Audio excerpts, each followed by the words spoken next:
Waiting for my welding epoxy to get stiff enough to stick on my thing. See, this is so hard to put on there, and I have to like roll it to get it on, and so it doesn't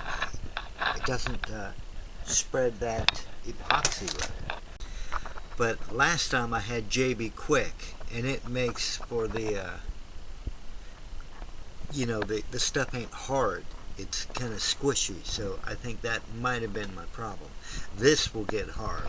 This is just the regular weld. Hopefully this will do it. Then I'll keep this out of the way of the cats and stuff and test how hard it's getting. About a 2-inch target. CVA Hunter in 4570. Got the iron sights on it. Going to be shooting the Speer 300 grain hollow point, my hand load. 100 yards, 21 hours, so hopefully it's good and hard. Couldn't see that target at all, so I'm gonna have to shoot at this empty water jug. And this stupid sight has so much glare that I have to go get another sight. Actually, this sun went behind that cloud, so I'm gonna hurry and take some shots.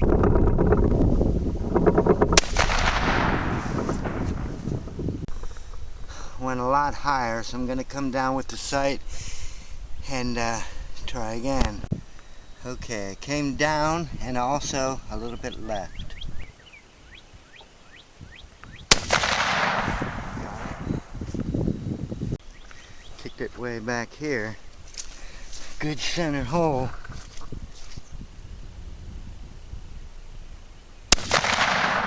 Again, good hit.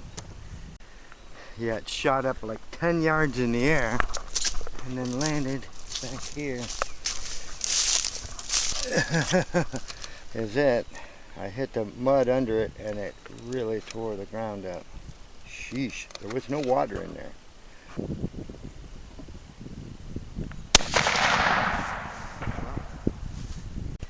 Okay, so that's like 3 shots within, they're all within 2 inches, I would bet, maybe 3 at the most, and that's good. I've got a deer rifle again, a good deer rifle. Yeah, it looks like that other shot hit right at the bottom here, and I cut it right in half, like. And so if I measure that, that's like about 2.5 inches or so, less than 3. So I like it. Okay, it came up like 2 hash marks, so it should be good.